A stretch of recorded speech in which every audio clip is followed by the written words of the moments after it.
Holmberg. This is my building finance assignment on gifts to students and staff. First off, just wanted to kind of clarify what a gift actually is. Personal goods or services for students or staff purchased with school funds.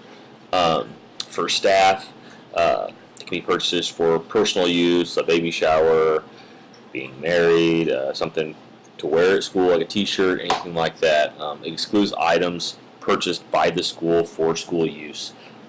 Things like bulletin boards, school supplies, things for your desk, for your classroom, anything like that. Kind of a rule of thumb for gifts is if it leaves the school when the teacher leaves the district, then it's a gift. If they have to return it or keep it at the school, then it's not really a gift.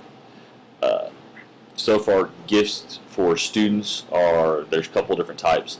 Incentives for fundraising events. In order for those students to get those gifts, they have to be participating in that fundraiser. If they're not in the fundraiser, obviously they can't get the gifts. It has to be paid for with fundraising profits. Can't be extravagant purchase. And it can be examples like tickets to a local theme park, prizes for winning, selling those objects, anything like that. It can also be awards for special achievements, academic award assemblies, or athletic banquets. Those can be given to individuals, student groups, for academic honors or athletic department on achievements. They can be paid with the general fund, PTA donations, or athletic funds. An example would be medals, certificates, ice cream socials, anything like that can be given to students with those funds. There's three different types that we're going to talk about for gifts for staff. There's all staff gifts, normally being beginning of the year, teacher appreciation week, anything like coffee mug, t-shirt, anything like that, book bag that student or teachers are going to get at the beginning of the year, or teacher appreciation week is most of the time when they're handed out. Fundraising incentives, normally after fundraising efforts, a lot of schools do like a pizza party or something like that, or special occasion gifts, whether it's a wedding, a new baby, possibly a death in the family, or it can be funds for someone who gets sick or breaks their ankle or who knows what. First one I want to talk about is all staff member gifts. These are for all staff members. Every single staff member gets a gift.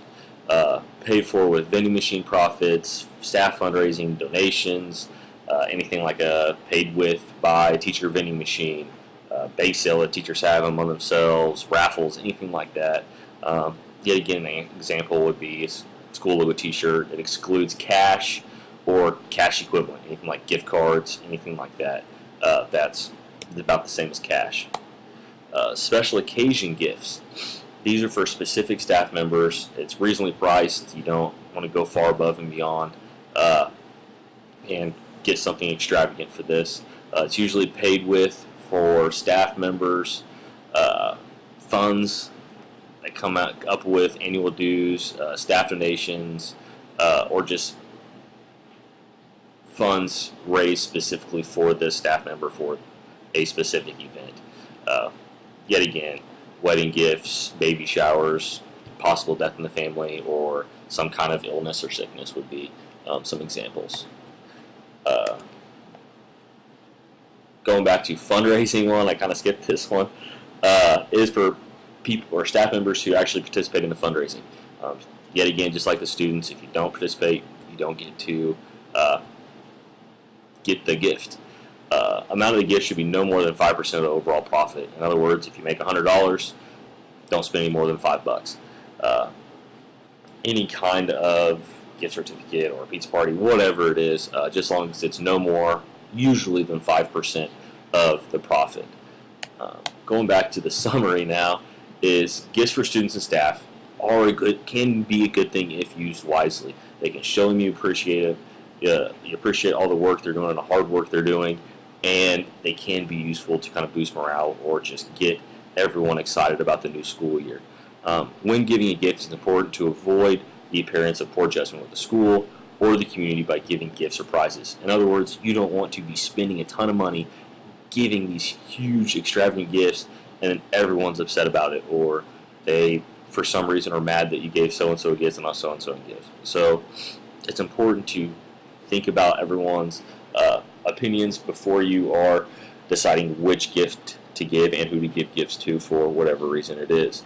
But more than not, just use common sense. Use common sense on what you're spending, what you're buying, who's it for, but I'll also always follow those school policies that are set in place to make things clean and simple and easy to follow. So make sure you're just using common sense and you are following the school's policy. Thanks. Hope you enjoyed my video, and we'll see you in the next one.